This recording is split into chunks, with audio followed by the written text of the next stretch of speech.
La dépression, pourquoi ça arrive? La dépression est une maladie qui se nourrit par plusieurs dimensions. On va tous les relever un par un, en tout cas les dimensions importantes.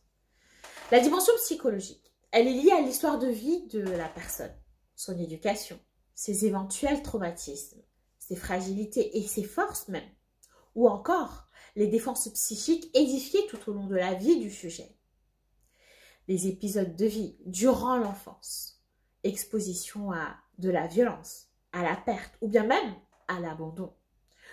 Ou encore des épisodes de vie plus récentes. Je parle ici de deuil, de perte ou de séparation.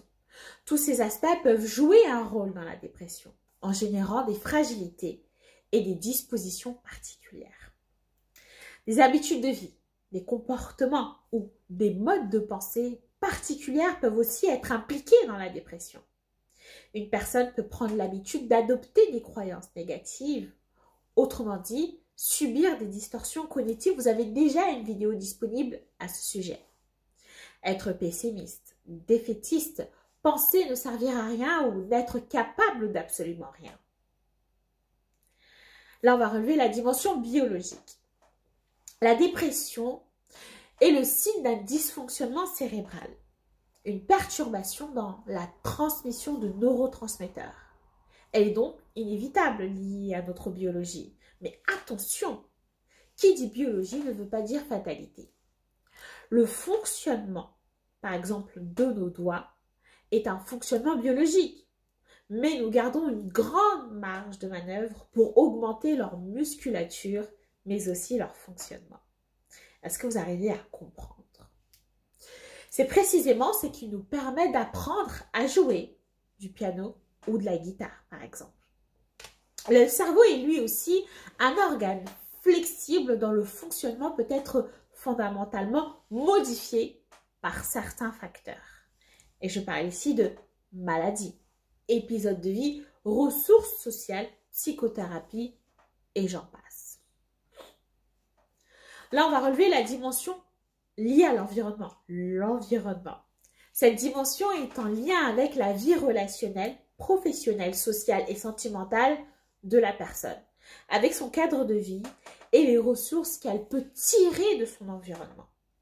Une personne peut être entourée par de personnes réconfortantes, bienveillantes et surtout douées de qualités d'échange, mais aussi d'écoute. Ou au contraire, être peu entourée ou bien même vivre des relations stressantes, anxiogènes avec ses proches. Quelle que soit l'importance et le rôle joué par l'un de ces dimensions dans l'histoire de la maladie, il ne faut jamais perdre de vue, quoi qu'il arrive, elles ont tous leur importance et elles sont plus ou moins importantes. Oui, plus ou moins, et ont tous un lien avec les causes de la maladie et assurément avec sa guérison. Il ne faut donc jamais totalement séparer les choses, mais toujours considérer l'individu et ça dans sa globalité, ainsi que sa guérison. Dans une globalité, en tout cas, qui inclut les dimensions qui affectent sa vie, que ce soit la dimension psychologique, biologique ou bien même environnementale. Séparer ces aspects ou nier l'une de ces dimensions, c'est prendre le risque de déséquilibrer la vie de l'individu. Une autre question, c'est, et la dépression, ça arrive quand? Ouais, elle arrive quand? Certaines situations et périodes de la vie provoquent une vulnérabilité à la dépression, car elles sont génératrices de souffrance. Ainsi, lorsque ces situations sont couplées avec des fragilités d'ordre psychologique, biologique ou environnemental, elles peuvent présenter des facteurs de risque d'entrée à la dépression. On va relever par exemple le deuil. Comme vu précédemment, la souffrance psychique qui accompagne un deuil, aussi grande soit-elle, est elle aussi ressemblant à un état dépressif. Elle peut être qualifiée de pathologique si elle est réactionnelle à une perte importante pour le sujet. Et là, le suivi avec un thérapeute peut évidemment faire un grand bien au sujet durant cette période afin de lui permettre d'exprimer ses émotions, sa douleur et prendre le recul, mais aussi ce suivi devient indispensable et nécessaire lorsque les symptômes du deuil persistent sur une longue durée, une durée qui dépasse 3 mois. Et qu'en plus de ça, tous ces caractéristiques deviennent envahissants et en ayant une courbe d'évolution négative. Soit ils stagnent, soit ils s'aggravent.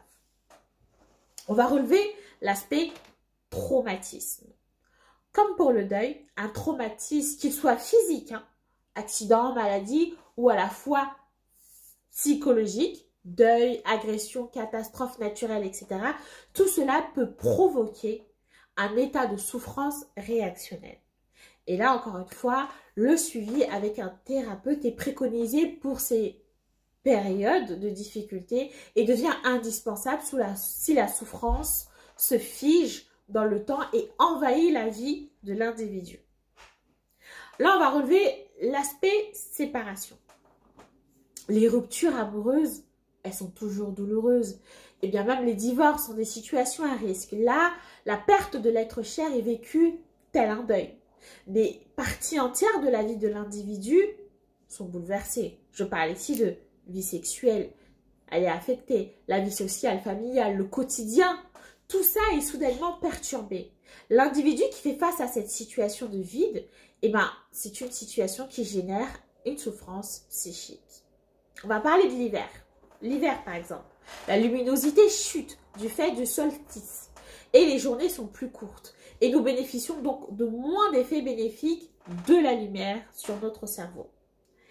La baisse de l'ensoleillement hivernal augmenterait les symptômes dépressifs chez les personnes hypersensibles, surtout chez les sujets en état dépressif. J'arrive plus à parler, c'est incroyable. La maternité. Ceci n'est pas un baby bloom à partir du moment où ça dépasse les 15 jours. Parce que le baby bloom disparaît de lui-même en quelques semaines. Mais une véritable dépression post-partum qui peut s'installer après l'accouchement, surtout si ce dernier n'est pas pris en charge. Le licenciement. Un licenciement, surtout lorsqu'il est soudain, non anticipé à l'avance, peut entraîner d'importantes conséquences socio-professionnelles, matérielles et financières. Ça peut clairement avoir des effets indésirables sur de nombreuses dimensions de la vie de l'individu et générer des états de détresse pouvant mener à une dépression. Si vous ou un de vos proches passe par une période de ce genre, pensez à être attentif. Sans vous mettre vous-même dans cet état de stress ou au point d'être vous aussi en dépression, non. Face à ces signes précurseurs de la dépression évoqués sur la vidéo 1, n'hésitez surtout pas à demander conseil auprès de professionnels de la santé mentale et aussi peut-être, avec recul, vous pourrez identifier la dépression avant que celle-ci ne s'installe. On me demande souvent aussi, la dépression, ça dure combien de temps? Est-ce que ça se guérit? La dépression peut durer quelques semaines à quelques mois en fonction de chaque dépression et de chaque sujet, comme j'ai dit sur la vidéo 1. Mais aussi, elle peut durer plusieurs années avec différentes phases. Alors là, on va parler de dépression chronique. La durée de la dépression va dépendre de sa gravité, des ressources du sujet et quelles ressources le sujet a-t-il pour y faire face ou quel traitement il va pouvoir mettre en place, que ce soit médicamenteux ou thérapeutiquement. La guérison d'une dépression est tout à fait possible et sa rapidité et son efficacité va dépendre aussi de plusieurs facteurs. Déjà, les causes, d'accord, les ressources internes du sujet, sa force psychologique, ses expériences, son vécu, ses ressources externes aussi, donc son environnement, ses proches, son cadre de vie et surtout sa thérapeute ou bien même l'aspect prise en charge médicamenteux. Si vous avez encore des questions, n'hésitez absolument pas. C'était juste moi, Assa, votre thérapeute, qui vous veut du bien.